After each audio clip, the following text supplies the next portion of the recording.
Om Namo Bhagavate Vasudevaya. Om Namo Bhagavate Vasudevaya. Om Namo Bhagavate Vasudevaya.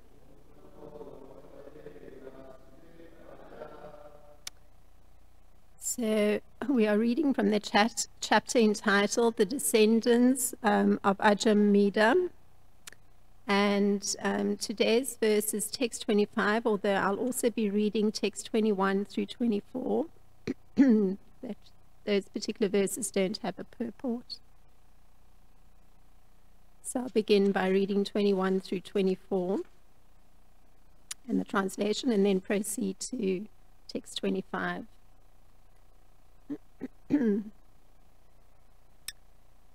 Vichitra viryan chavarajon namna chitrangado hatam yasyam parasharat shakshad avatirno hare kalam Veda Gupto Muni Krishno Yatsoham Idam Adyaham Gam Hitvasva Shishyan Pailadin Bhagavan Badarayanaham Mayam Putraya Shantaya Param Guyam Idam Jagau Vichitra Virya Thovaja Kashiraja Sute Balat Swayam Varadupanite Ambika Balike Ubhe Tayora Shakta Hirdayo Krihito Yakshmana Mirtaha. And the translation for text 21 through 24. Chitrangada, of whom Vichitravirya was the younger brother, was killed by Gandharva, who was also named Chitragada. Satyavati, before her marriage to Shantanu, gave birth to the master authority of the Vedas, Vyasadeva, known as Krishna Dvaipayana, who was begotten by Parashara Muni. From Vyasadeva, I, Sukadev Goswami, was born, and from him I studied this great work of literature, Srimad Bhagavatam. The incarnation of Godhead, Vedavyas, rejecting his disciples headed by Paila, instructed Srimad Bhagavatam to me because I was free from all material desires. After Ambika and Ambalika, the two daughters of Kashiraj, were taken away by force, Vichitravirya married them, but because he was too attached to these two wives, he had a heart attack and died of tuberculosis. Text 25. Kshetre prayasya vai pratur. Please chant. Matrokto badarayanaham. Ditarastra cha pandum cham Viduram chapi aji janat Kshetre prayasya vai pratur Matrokto badarayanaham Ritarastram cha pandum cham Viduram chapi aji janat Kshetre prajasya vai pratur Matrokto badarayanaham Ditarastram cha pandum cham Viduram chapi aji janat. Please chant. Kshetre prajasya vaipratsur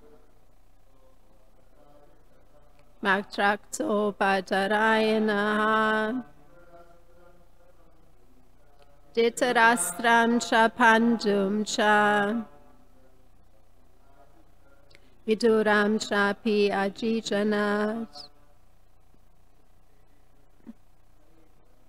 Kshetre prajasya vaipratsur Matrakto padarayanaha Dhritarastram cha pandum cha Viduram chapi ajijanat Kshetre prajasya vaipratsur Matrakto padarayanaha Dhritarastram cha pandum cha Viduram chapi ajijanat Kshetre prajasya vaipratsur Matrakto padarayanaha Dhritarastram cha pandum cha Viduram chapi ajijanat. So the word-for-word translation for text 25, Kshetre, in the wives and maid servants. Aprajasya, of Vichitravirya who had no progeny. By, indeed, Pratu, of the brother. Matra Uktaha, being ordered by the mother. Badaranayaha, Vedavyas. Dhritarastram, a son named Dhritarashtra. Cha, also. Viduram, a son named Vidura. Cha, did I? Goodness, thank you. Okay.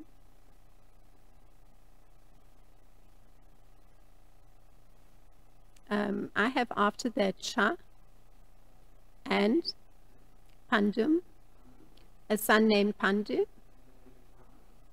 Cha, also. Viduram, a son named Vidura. Cha, also. Api, indeed. Ajijanat, beget. Forgot. No, beget. Past tense. So the translation. Badarayana Sri Vyasadeva, following the order of his mother, Satyavati, begot 3 sons, 2 by the womb of Ambika and Ambalika, the 2 wives of his brother Vichitravirya, and the 3rd by Vichitravirya's maidservant. These sons were Dhritarashtra, Pandu, and Vidura. Purport by Srila Prabhupada. Vichitravirya died of tuberculosis, and his wives Ambika and Ambalika had no sons. Therefore, after Vichitravirya's death, his mother, Satyavati, who was also the mother of Vyasadeva, asked Vyasadeva to beget children through the wives of Vichitravirya. In those days, the brother of the husband could beget children through the womb of his sister-in-law. This was known as Devarena Sutotpati. If the husband was somehow unable to beget children, his brother could do so through the womb of his sister-in-law. This Devarena Sutotpati and the sacrifice of Ashmaveda and Gomeda are forbidden in the age of Kali.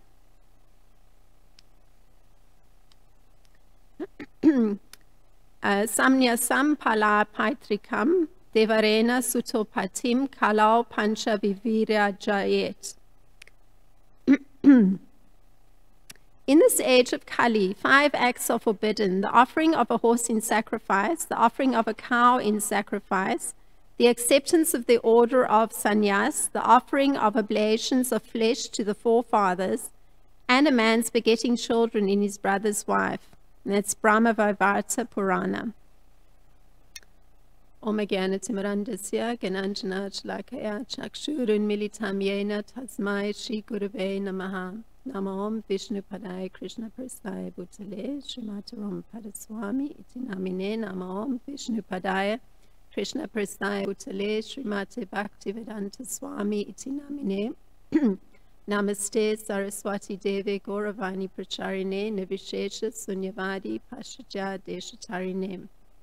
Manchakalpa Tarubhyascha Kripasindhubhyevacha Patitanam Pavanebhyo Vaishnebhyo Namo Namaha.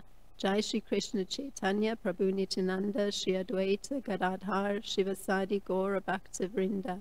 Hare Krishna Krishna Krishna Hare Hare, Hare Rama Rama Rama Hare Hare.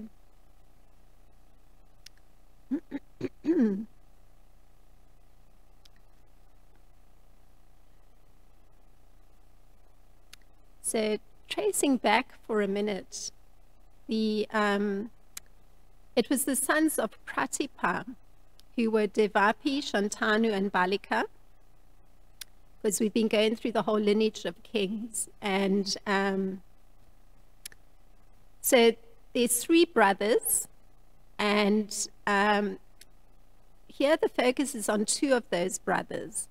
So one of those brothers, Devapi, he retired to the forest, and his younger brother, Shantanu, became king. In fact, Shantanu, due to his being the younger brother, he wasn't actually eligible to become the king. But he disregarded his brother in order to do so, in order to ascend the throne. So the consequence of this particular action was that there was no rain in the kingdom for 12 years. And King Shantanu, he consulted the Brahmanas, and they advised him as follows, and these were their words: "You are faulty for enjoying the property of your elder brother. For the elevation of your kingdom and home, you should return the kingdom to him." So that was earlier on in the 17th verse. Now, Shantanu was ready to return the kingdom to Devapi. But in the meantime, Devapi had become unfit to rule because he had transgressed some Vedic injunctions. We're not given the information of exactly what he had transgressed, but he was actually incited by some Brahmanas to do so, meaning the transgression was incited by them, apparently on the through the instigation of the minister of King Shantanu. So this meant that when Devapi was approached to take over the throne, he wasn't really in a position to do so, and he said he would not take the throne. So Shantanu again resumed charge of the kingdom, but this time, because everything was in order, meaning his brother wasn't fit to rule, so as the younger brother, he again ascended to the throne. And because things were in order, then Indra was actually pleased. So because Indra was pleased, then rains were actually sent to the kingdom again. So this is a little bit of background of King Shantanu. But he's actually a focal character in these 2 particular verses. Now, from King Shantanu, and it's very nice how the Bhagavatam clarifies the nature of the birth, because we hear of so many extraordinary means by which persons take birth. So in this particular case, from King Shantanu, through the womb of his wife Ganga, came Bhishma. So he's described as being exalted, self-realized, and a learned scholar. And through the womb of Satyavati, King Shantanu had Chitragada take birth. And Srila Prabhupada states who Satyavati actually was, because we meet her not knowing the previous circumstances, at least in the Bhagavatam. But she was the daughter of actually Uparichara Vasu and a fisherwoman, Matsya Garba. And later on, she was raised by a fisherman. So when we meet her in the Bhagavatam, we just see her in that circumstance. But in the Mahabharata, there's some insight into what transpired. And this is very nicely explained. I'm looking at the Mahabharata that was, what would be the word? I guess written, made understandable through the eyes of Sankirtan Das. And he writes that King Shantanu was unabashedly proud of Bhishma Dev, and he groomed the youth with utmost care to become the future lord of the Kuru dynasty. In turn, Bhishma Dev loved his father, and as a faithful son, he would go to any length to ensure his father's happiness. It was, in fact, Bhishma Dev who noticed that his father was very pensive after a particular trip. And so, and his father had gone to a particular village. And so Bhishma Dev made inquiries from the chariot driver and located the particular village where his father apparently had lingered while being on a trip. And there he learned that King Shantanu had actually wanted the hand of Satyavati in marriage. But the fisherman who'd been in that role as her father had laid down a particular condition. So this was the condition of the fisherman. He said, you can marry my daughter with the condition that the children must ascend to the throne and inherit the kingdom. So this was the condition in order to have Satyavati. So Bhishma Dev, naturally, when he's hearing this, he understands the implication, and the implication particularly in relation to the condition that his father was in, meaning he's the legitimate heir to the kingdom, but his father is actually wanting the hand of Satyavati, but the condition for him to have her hand in marriage is that it's only the children that result from that marriage that will be permitted to ascend to the throne. So for the sake of his father's happiness, taking into account Bhishma Dev's already very favorable disposition towards his father, he uttered a vow immediately on the spot. This is the nature of a Kshatriya, no hesitation. So he immediately said, for the sake of my father's happiness and to preserve peace in the future, I make a vow to never marry and to never have children. I make a vow of lifelong celibacy. So immediately uttered that vow. And this is recorded in Mahabharata. So Shantanu and Satyavati, they do come. So by virtue of Bhishma's arrangement for his father, in fact, he even brings Satyavati to the kingdom. And his father's extremely happy and, in fact, gives Bhishma a boon that he can choose the moment of leaving his body. So now, moving on, Shantanu and Satyavati, they have two boys, Chitragada and Vichitravirya, so they're mentioned here. And as fate would have it, King Shantanu, he leaves his body some years later. So he doesn't have a long time with his sons, or these two sons that come from Satyavati. And in fact, Sankirtan Das, in his narration in the Mahabharata, he says, you know, due to the fate of being in the wheel of samsara, the king had to leave. So, and in his narration, he's writing that Satyavati grieves, and he writes that she's desperately seeking to protect what's left of her family.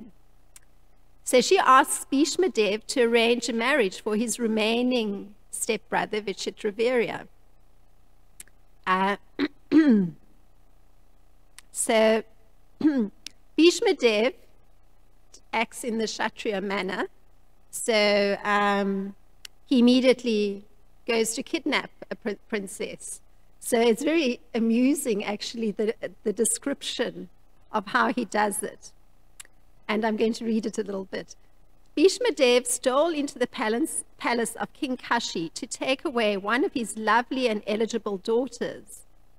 He heard laughter emanating from one chamber. And this is quoting, there he found all three sisters, the daughter of Kashi, together.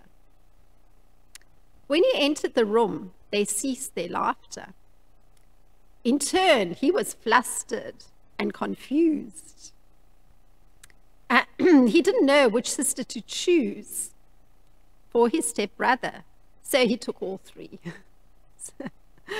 After he returned with them to Hastinapur, he saw that one of the sisters, Amba, the eldest, was distraught. She wouldn't speak and she wouldn't eat. And Bhishma Dev tells her, I assure you, you will have a comfortable and prosperous life here in the Kuru kingdom, in the court of the Kurus. I'll see to it. Amba, however, she tells Bhishma, comfort and prosperity are of no concern to me. I've already given my love to another. So Bhishma Dev says, fine, let me make the arrangement, return to him.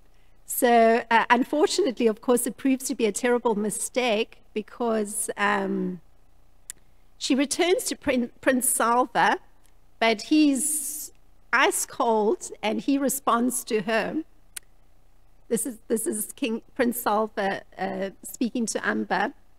Bhishma Dev took you from your father's house, did he not? You are now his responsibility. Let him take you in. Salva turned away and never spoke a word to her again. So this was the fate of Amba at that particular moment. But the two willing sisters, however, they got married to Vichitravirya. So that was Ambika and Ambalika.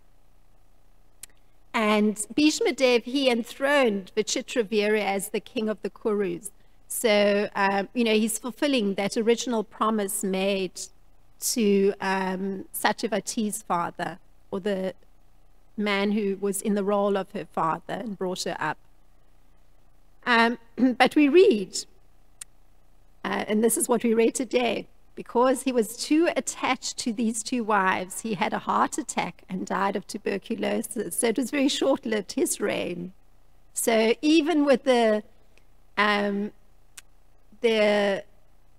best intentions of the father of Satyavati and the best intentions of Bhishma Dev to ensure his father's happiness, fate followed its particular course. So actually, it's interesting, in Ayurveda, it's said that heart difficulties come from anxiety, a lot of worry. So the worry or anxiety here is attributed to attachment. So this was the state of Vichitravirya. Extreme attachment, and hence when there's that kind of attachment in the mind, there's great anxiety. So it meant the body broke down extra fast. Now, Satyavati, this is Sankirtan writing, she becomes overwhelmed with grief, and so she calls Bhishma Dev again. And she wants him to do a particular thing. So this is how she puts it. The celestials have paved the way for you to ascend the throne. So it starts to become clear to her that actually, despite all these arrangements, it must be that Bhishma Dev's meant to be on the throne. So But Bhishma Dev, he responds to his mother and he says, "This I cannot do, for I have renounced the throne." So he's quite clear in his vow and commitment. It doesn't matter that all these circumstances have changed, because he took his vow and it was supposed to be lifelong. But his mother says, "But you must." This is Satyavati. "My sons are without heirs. Somehow the Kuru lineage must continue." So Bhishma Dev apparently looked very disapprovingly at his mother Satyavati, and she offered then another approach. She had to think of a different solution because Bhishma Dev was not going to budge. So she tells him, "You may know of an ancient custom.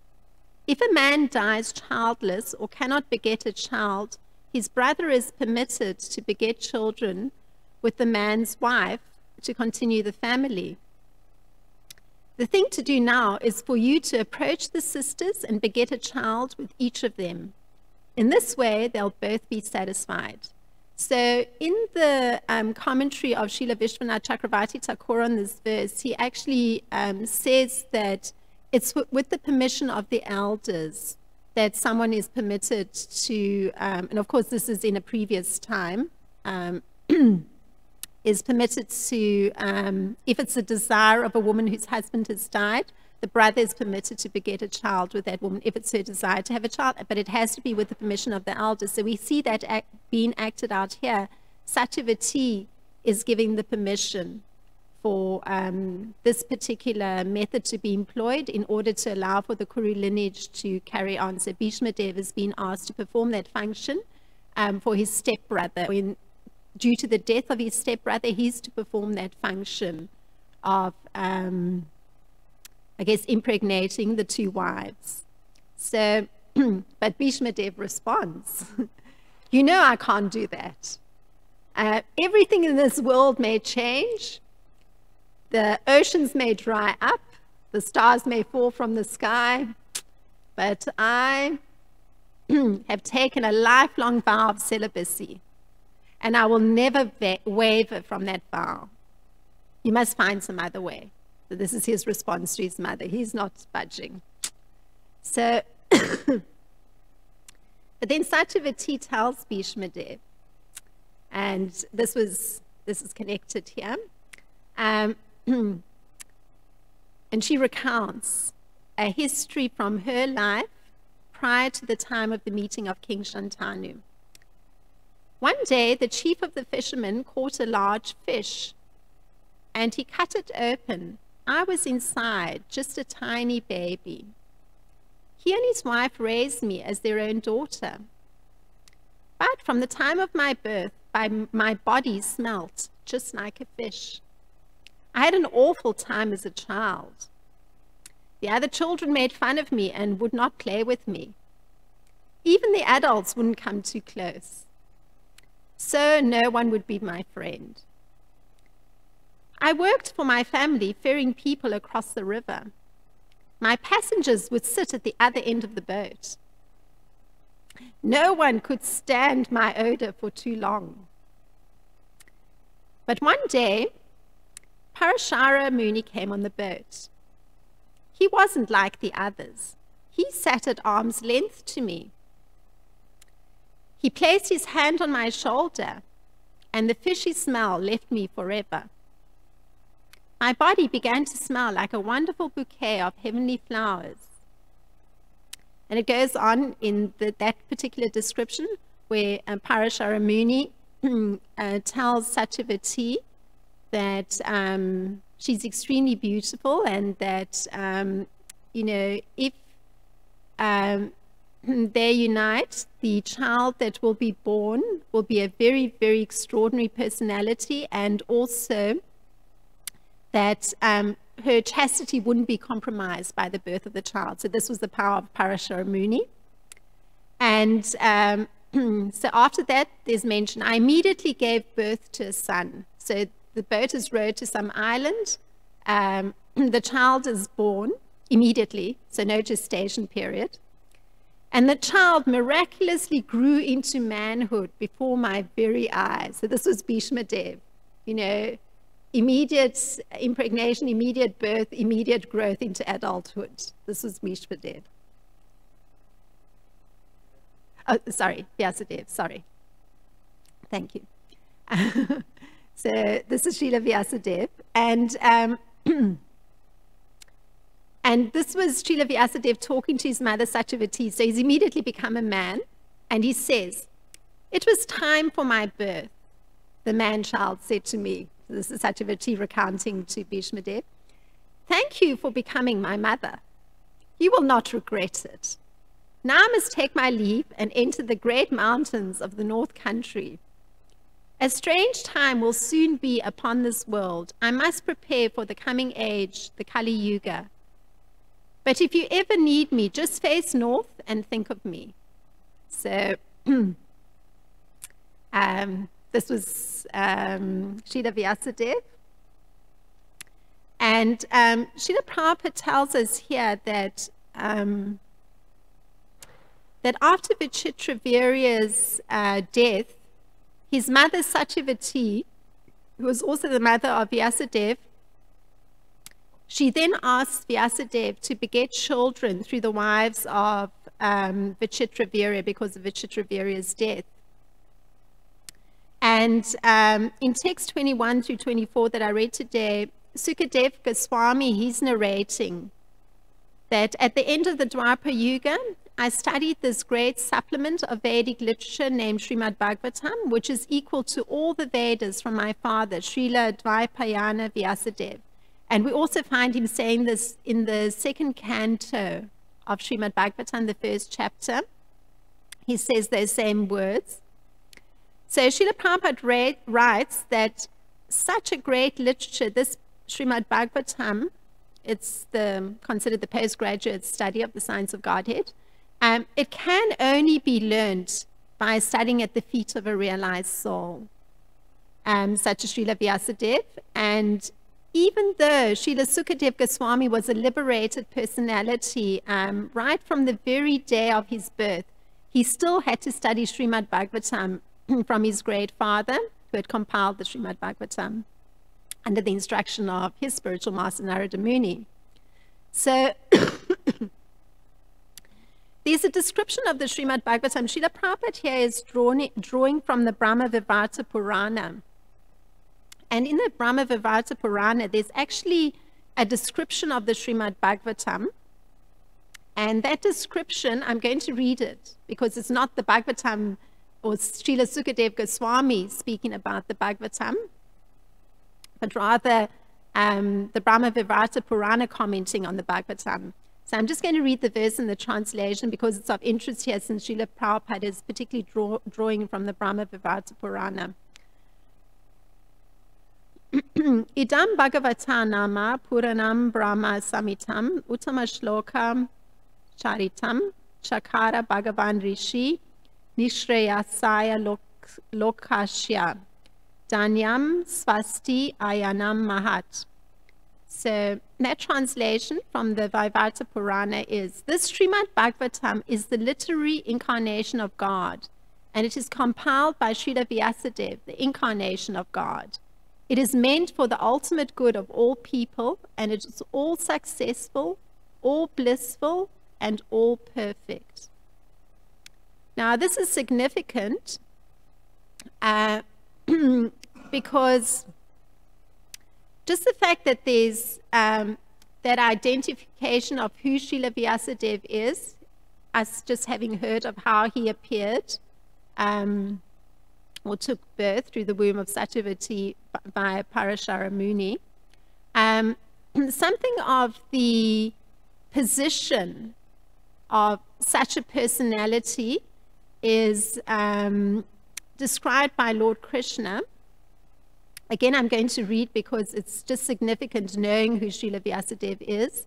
So I'm going to read the Sanskrit and then give the translation. Because this is Krishna talking about somebody in the position of Srila Vyasadeva. Mam eva nityam jayante te mat pranadikaha priya tadu pashpar shamatrena puto vayushcha pavakaha. They are more dear to me than my life, who every day meditate only on me.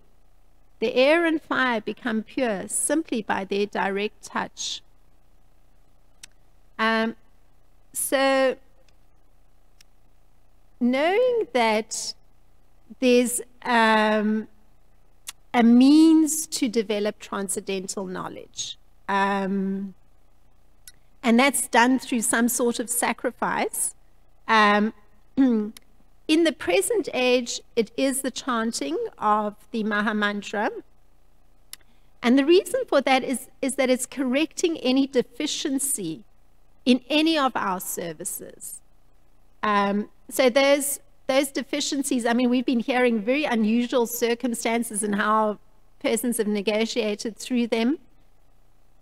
In our particular case, there may be deficiencies in our services because there may be improper circumstances, there may be irregular timing, there may be impure ingredients.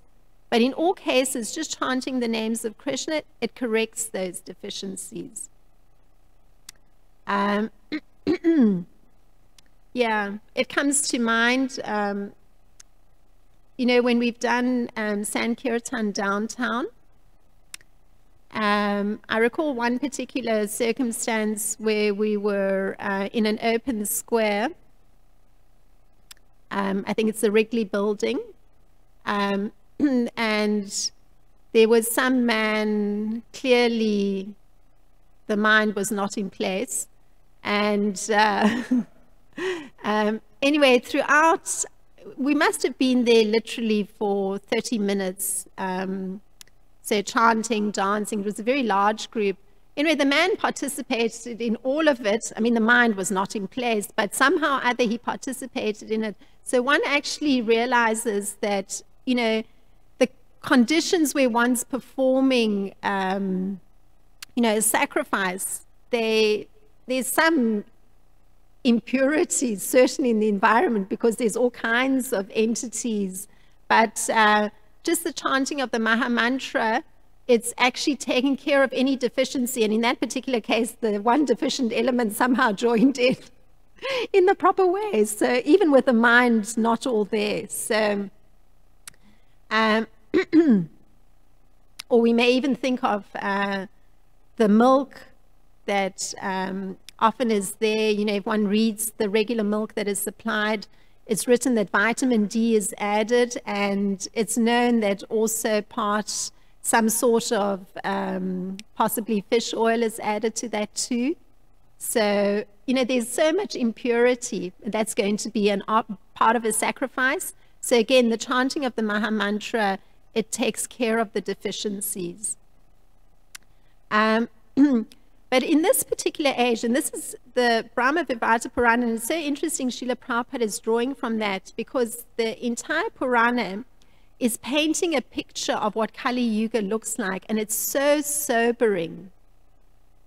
But before coming to that picture, one could generalize and say that in this age, all the impurities, they're affecting everything from the subtle to the gross.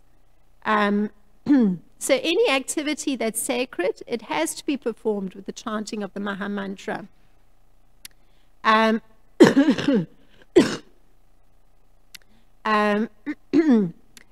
just in connecting, taking into account this great impurity that exists there on the subtle and the gross level in the age that we're living in,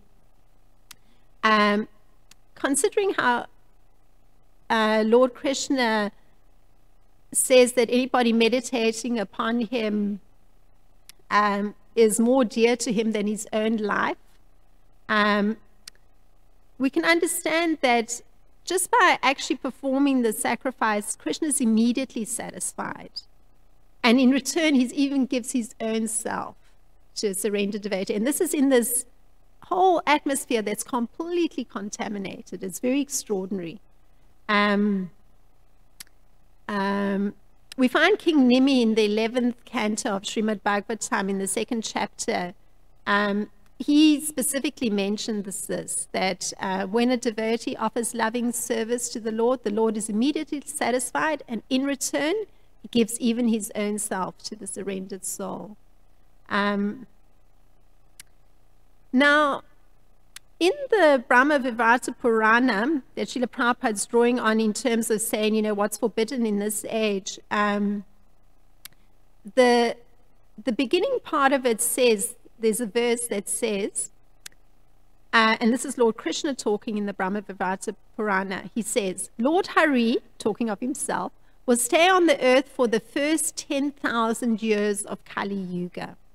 For that time, the deities of the demigods will be worshipped, and the Puranas and scriptures will also be present. So this is from text 32 of the Brahma Vivata Purana. So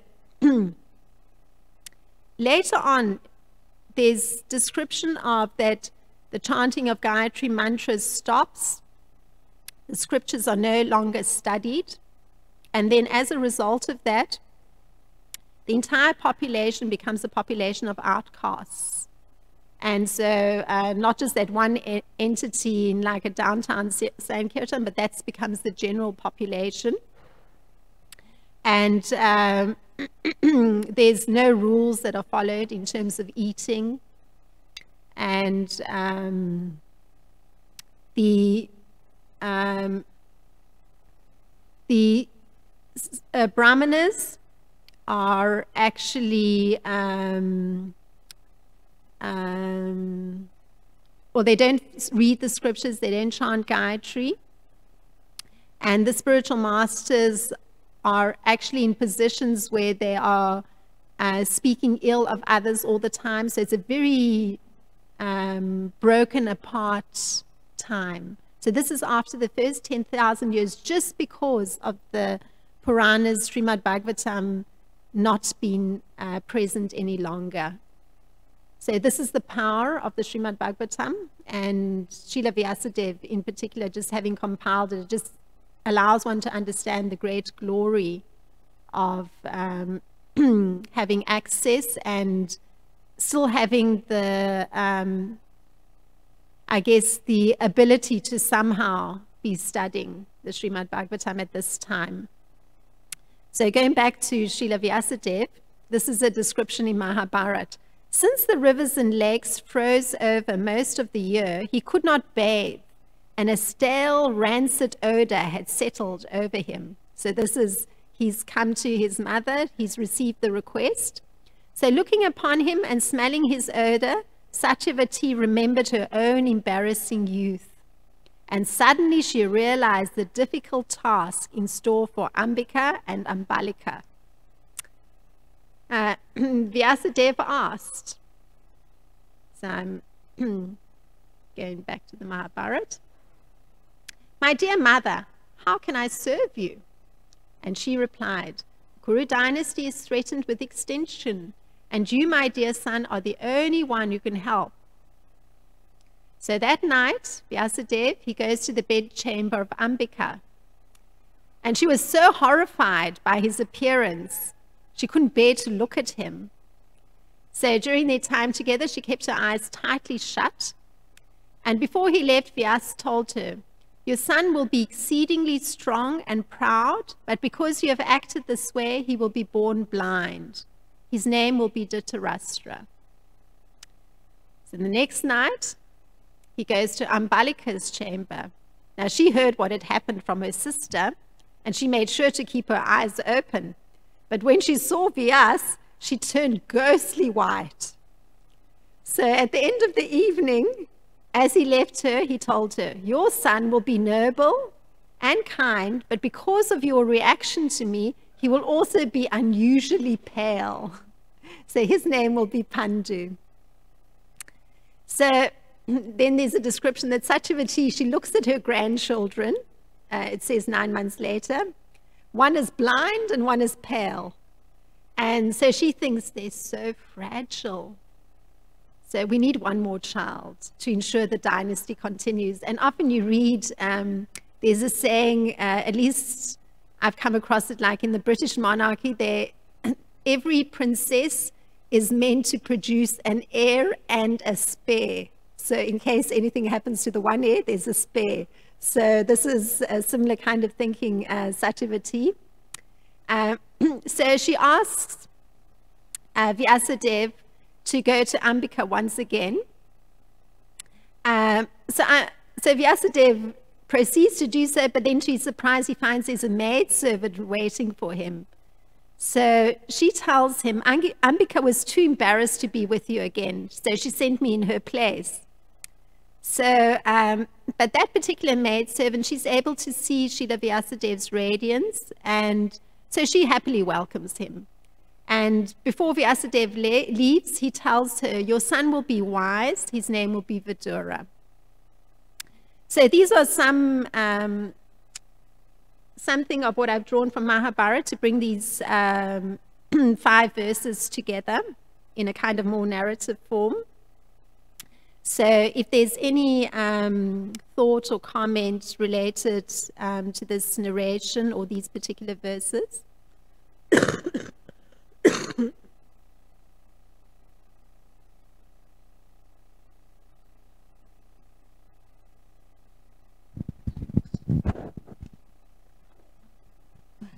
Thank you for the class. So my question is that Bhishma Dev had a lot of love for his father, so he made a vow that I will not marry or have children. But then when there was a time of need, when his kingdom needed him, or his mother asked him, then he should have thought about the welfare of the kingdom. So is this like, so the love for oneself and one's relative, does it precede or over? Is it more important than the love for the welfare of the kingdom? So the question is, since Bhishma Dev had taken this vow, and this vow of celibacy, then there came a time when the kingdom was in need of an heir. So the question is, does one's love for one's relatives or family override the need of the kingdom? So Bhishma Dev's vow was not just specific to his care and love for his father, because he is in the position of a prince in the royal order. He's a Kshatriya. So his vow took into account the future happiness of the entire kingdom as well when he made the vow. So his father's happiness was there, the vow of taking the vow of celibacy, because it would allow for his father to take on a new queen, Satyavati, because that was the condition for him being able to have Satyavati. That only those children could ascend the throne. So it was explained to him, you know, if you actually get married, have children, there may be conflict with the children coming from Satyavati versus your own children. So to ensure the peace and prosperity of the kingdom, it's not just enough that you say you won't marry.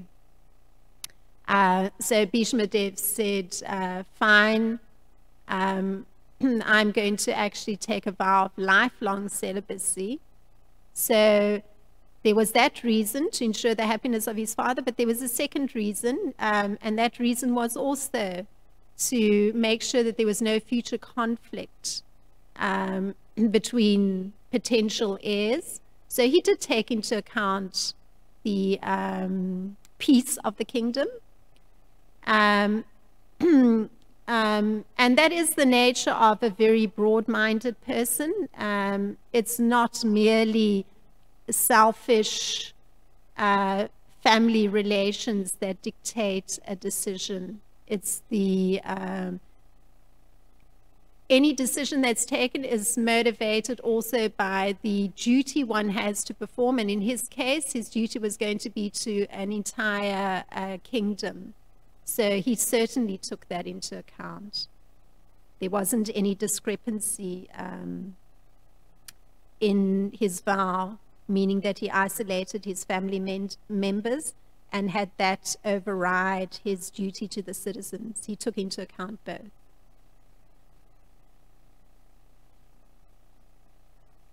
Do you want to get the microphone so that I can hear properly?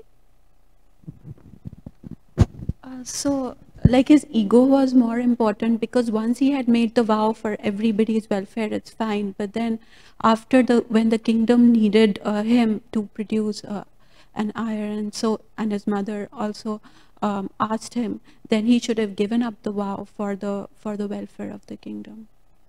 You expressing your own opinion?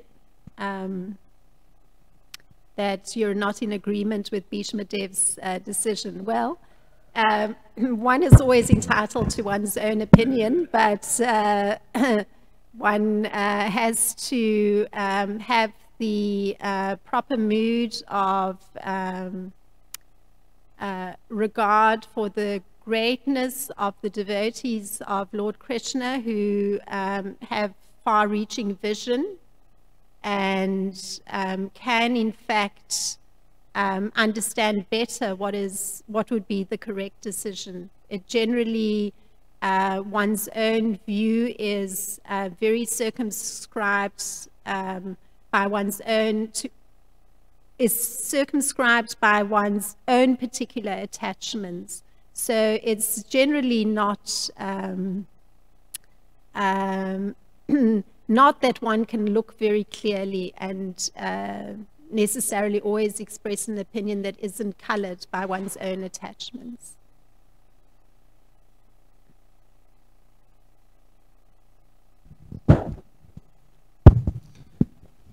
Thank you, Mataji. Mataji, just I want to know that what was the relation between Vyasadeva and Satyavati? So, Prabhupada mentioned there that by the order of mother, Vyasadeva, bring the three sons. So what was the relation? Okay, so the question is the incident where Srila Vyasadeva, by the order of his mother, produced or allowed for three sons to come in order to allow for the Kuru dynasty to continue. Then what is the relation between Bhishma Dev and Satyavati? No? I'm a little confused. When Vyasadeva came, I mean Satyavati, and who was the father of Vyasadeva? So how Vyasadeva came? What was the relation between Bhishma Dev and Vyasadeva, or mother? Yeah, how she is mother of Vyasadeva. So. Yes, that's such a fascinating thing, and she actually reveals that to Bhishma. The question is, how is it that Satyavati is the mother of Bhishma Dev, who is the father? So that's actually so fascinating, really, and it only gets revealed at that critical moment when Srila Vyasadeva is called from the ashram in the Himalayas to come to her aid. So he appears before her in his matted hair, foul-smelling state. And at that moment, because she makes the request of, prior to that, because she had made the request of Bhishma Dev to father the sons with Ambika and Ambalika because of his younger brother's death, and he had refused to do so, it was her next option to call upon Vyasadeva, whom she had given birth to at the time when she was still a youth, and she had been working, ferrying passengers across the river, working for a family who was a fisherman and his wife. And Parashara Muni had one day taken that boat across the river, and she particularly recounts that he had such a different attitude and mood towards her, because everybody would sit on the opposite end of the boat, but he sat fairly close. And in the description in Mahabharata, the first thing he says to her is, "You are very beautiful, but you have an unfortunate odor." So he said, but that can be remedied. So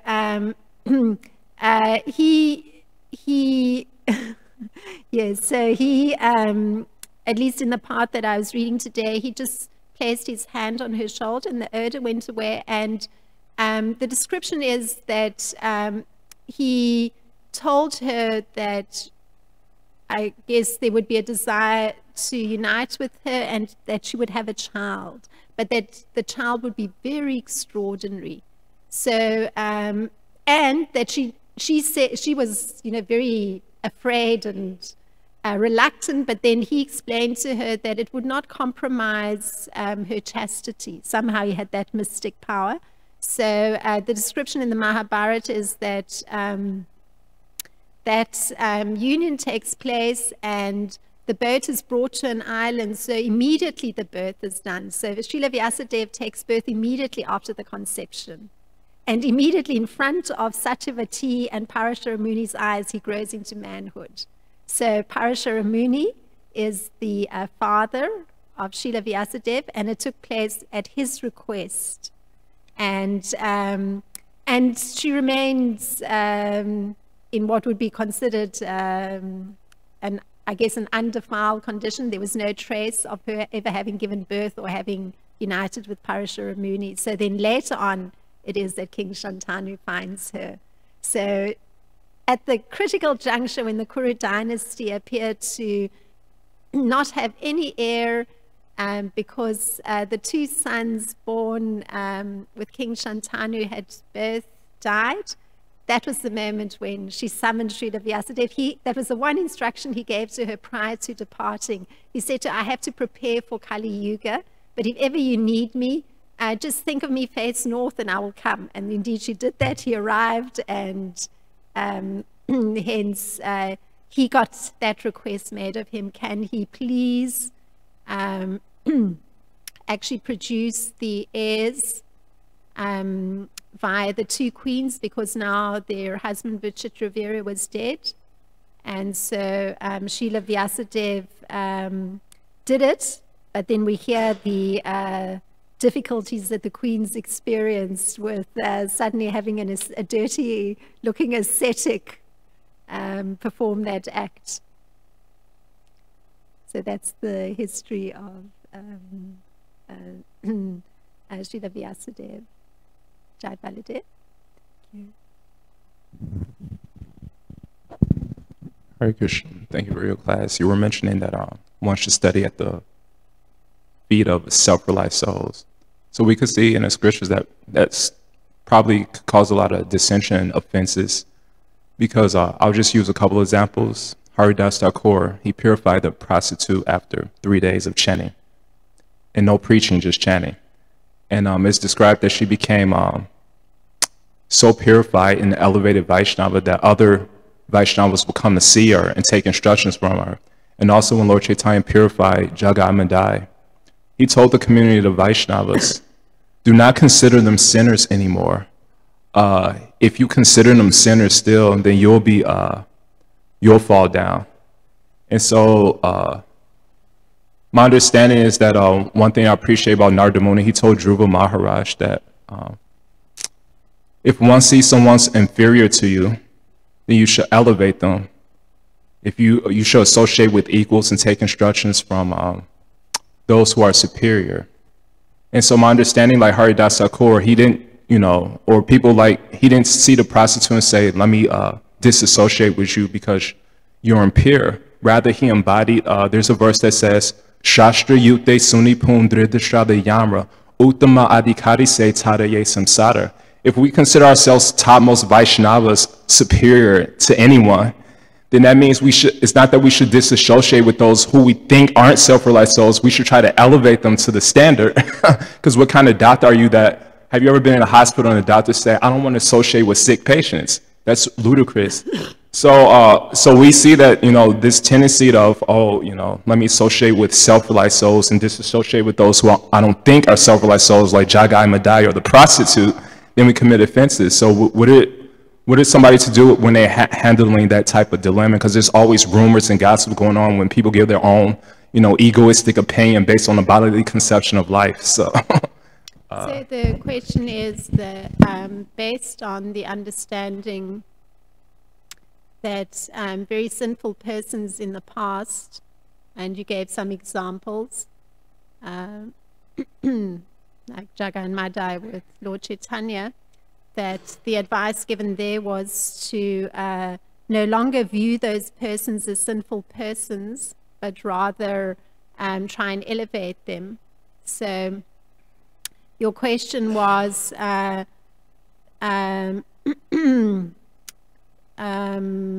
taking into account there may be gossip or ideas connected. I'm taking the implication is with somebody having a sinful life or having had a sinful life, how is it that one should proceed? Although I take it that the implication and the indication you're giving is that one should be focusing on elevation of the person. So, so in some sense you were sort of indicating the direction yourself, but I'll take it that there's space for an option by the way that you've presented it. So if one is getting exposed to persons coming into the association of devotees, and therefore persons who are bringing all their conditioned life with them, so their karmic reactions, they may in fact even be currently involved in sinful activity, or extremely sinful activity even. So then the question becomes, is one responsible for the reformation of that person or persons? Or should one view it that now that the person's come into the association of devotees, there's no more question about sinful activity or the particular karma that they're bringing? So it's an interesting question. So everything hinges on the acknowledgement on the part of the person or persons bringing all their conditioned sinful tendencies with them into the association of devotees. So the part that everything rests on is their acknowledgement of their condition, their willingness to examine their functioning, and their willingness to take up the process of purification.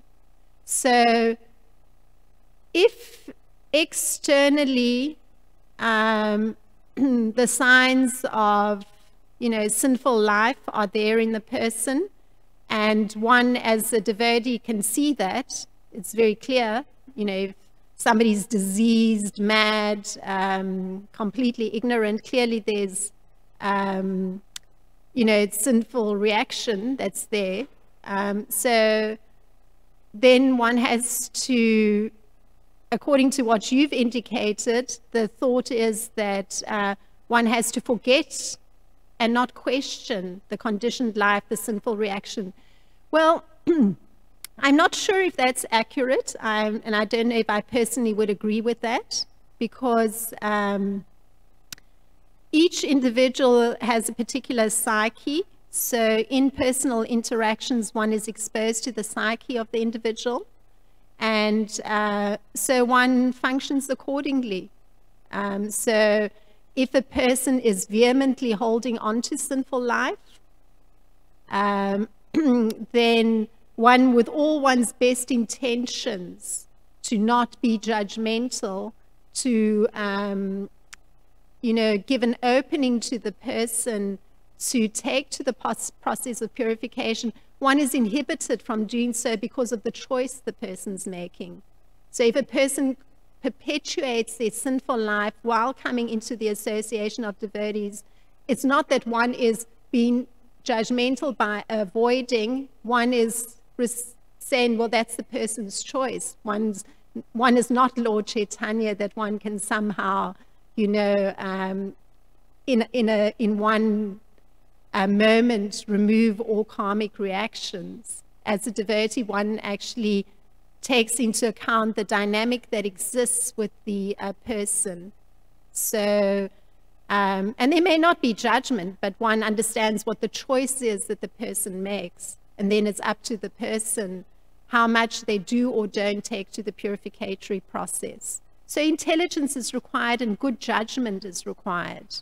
So it's not an all or nothing that now let us wipe the slate clean, nothing exists, it's all purification. We just take it as a given thing. It's not like that. Every entity is very complex in carrying those karmic reactions and conditioned tendencies.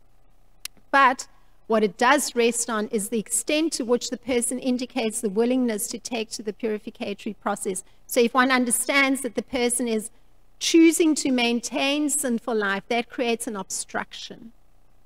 I mean, one is not going to try and break down the obstruction. That is the choice of the person. So, I mean, naturally, the Krishna consciousness movement is so extraordinary, and it's something that perhaps I was trying to point out in this class, despite the horrors of the age that we're living in. I mean, the things one hears of the sinful things that persons do and the reactions that people are suffering, it's completely horrific. I mean, the heart is in pain just hearing so many of the things one hears. So the beauty is that the Srimad Bhagavatam is actually the means for acquiring transcendental knowledge that nullifies those sinful reactions. So again, that is choice on the part of the sinful entities that come. Hare Krishna, thank you. That was a very beautiful point. It could be elaborated, but one thing I would just like to comment on, how important is it to, you don't have to, because it's obviously, you know, close to being over, so how important is it, because that's reality, we can't associate with that when we're not Christian. That was a good point. We're not Lord Chaitanya. We can't purify people in 2 seconds. We need our time alone from other people, just even devotees, because we all have our anarthas, so that was a very good point.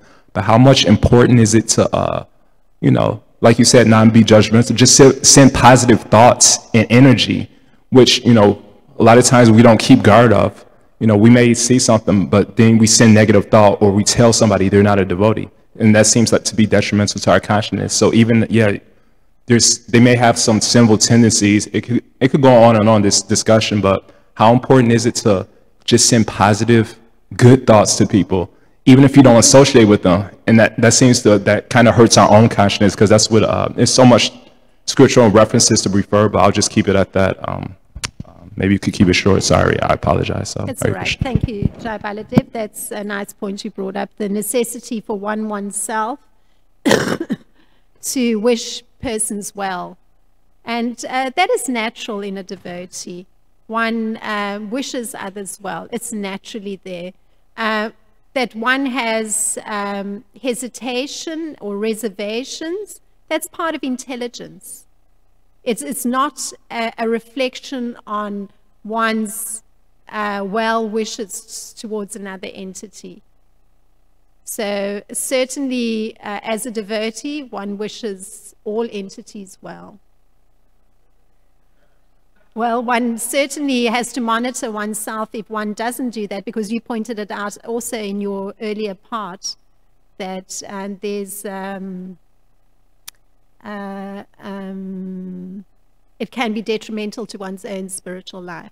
And so that is very important. So one has to monitor oneself too, but always there's choice, and always there has to be intelligence and judgment utilized in any situation, because one has to know what one's capacity is, and one also has to know what one is dealing with. So then one has to act accordingly. So each person has to make the decision according to their judgment, or with advice, even better. Sorry, I know it's very late. Sorry, we've gone